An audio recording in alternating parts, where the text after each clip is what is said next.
تیسری صدی قبل مسیح میں چین کے شہنشاہ شی ہوانگ تی نے مختلف ریاستوں میں بنے ہوئے اس ملک کو اتحاد کی رسی میں پیرو کر ایک مملکت میں بدل دیا۔ 221 قبل مسیح میں اسے سارے چین کا شہنشاہ تسلیم کر لیا گیا۔ اپنی مملکت کی شمالی سرحد کو وحشی اور تاتاری خانہ بدوشوں کے متواتر حملوں سے بچانے کے لیے اس نے 2015 قبل مسیح میں ایک طویل دیوار تعمیر کرنے کا حکم دیا۔ اس کام کے لیے شہنشاہ نے اپنی مملکت کے ہر تیسرے شہری کو جبری طور پر اس دیوار کی تعمیر پر لگا دیا۔ کہا جاتا ہے کہ 3 لاکھ سے زائد انسانوں نے مسلسل 10 سال تک اس کی تعمیر میں حصہ لیا۔ اس دیوار کے متعلق حیرت انگیز بات یہ ہے کہ اس کی تعمیر پر اٹھنے والے خرچ میں شہنشاہ کے خزانے کا تمام تر روپیہ صرف ہو گیا۔ اگرچہ یہ دیوار صرف مٹی اور پتھر اور جبری مشقت سے تعمیر کی گئی تھی اور اس دیوار کے صرف کچھ مشرقی حصے اینٹوں سے تعمیر کیے گئے تھے، شہنشاہ شی ہوانگ تی اس دیوار کی تعمیر اور اتحاد چین کے علاوہ تانبے کا ایک نیا سکہ جاری کرنے، ریشم کو رواج دینے اور پیمانوں کو ایک معیار پر لانے، ایک بڑی نہر اور کئی بڑی بڑی شاہراہیں تعمیر کرنے کے لیے بھی مشہور ہے۔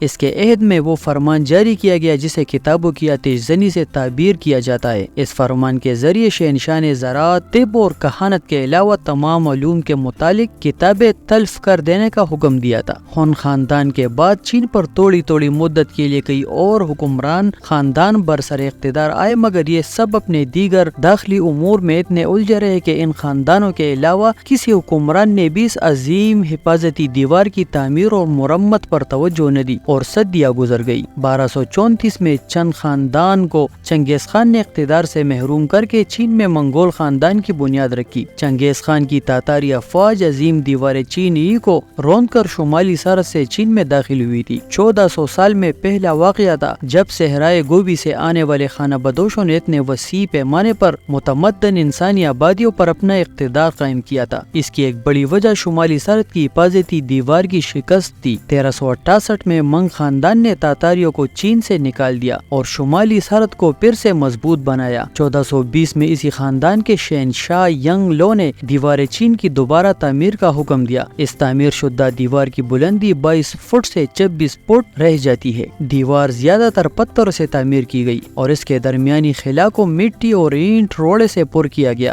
جس پر پھر اینٹوں کا فرش بچھایا گیا ہے۔ دیوار کی شمالی طرف کھنگرا دار مورچے رکھے گئے ہیں اور تقریباً ہر 590 فٹ یا 180 میٹر کے بعد نگہبانی کے لیے ایک چوکور مینار تعمیر کیا گیا ہے، جس میں وقفوں کے بعد محرابی طاقچے رکھے گئے ہیں۔ انہی میناروں کی چھتوں پر مشاہدے کے لیے بالا خانے بھی تعمیر کیے گئے ہیں۔ اہم دروں، خاص طور پر پیکنگ کے شمال میں کاروانوں کی گزرگاہوں کے قریب دیوار کی دگنا شاخیں تعمیر کی گئی ہے، جن سے یہ مقامات وحشیوں کے حملوں سے مامون ہو گئے تھے۔ اس دیوار کی تعمیر میں تقریباً 4,72,72,956 کیوبک فٹ مٹی اور تقریباً 1,57,59,318 کیوبک فٹ پتھر اور اینٹیں صرف ہوئی ہے۔ تاریخ عالم میں انسانی ہاتھوں سے تعمیر ہونے والی یہ سب سے بڑی دیوار اور سب سے بڑا تعمیراتی منصوبہ ہے۔ بنیادی طور پر دیوار چین فوجی دفاعی مقاصد کے لیے تعمیر کیا گیا ایک شاہکار ہے، مگر اس کے تعمیر کے کئی اور بھی مقاصد ہے۔ ایک شاہراہ کے طور پر اس دیوار کی کشادگی اتنی ہے کہ اس پر سے 5 یا 6 گھڑ سوار ایک ساتھ گزر سکتے ہیں۔ فوجی انجینئرنگ کے اس عظیم شاہکار میں دیگر تعمیرات عالم میں پائے جانے والے جمالیاتی پہلو یا جمالیاتی آراستگی کا بہت کم خیال رکھا گیا ہے، لیکن اس کے باوجود یہ اپنے خوبصورت زمینی منظر میں بڑی بلی معلوم ہوتی ہے، بلکہ ایک طرح سے ایک عظیم جمالیاتی شاہکار نظر آتی ہے۔ شاید اسی اصول کے تابع ہونے کی وجہ سے پہاڑی چوٹیوں پر بلکاتی ہوئی یہ عظیم دیوار چین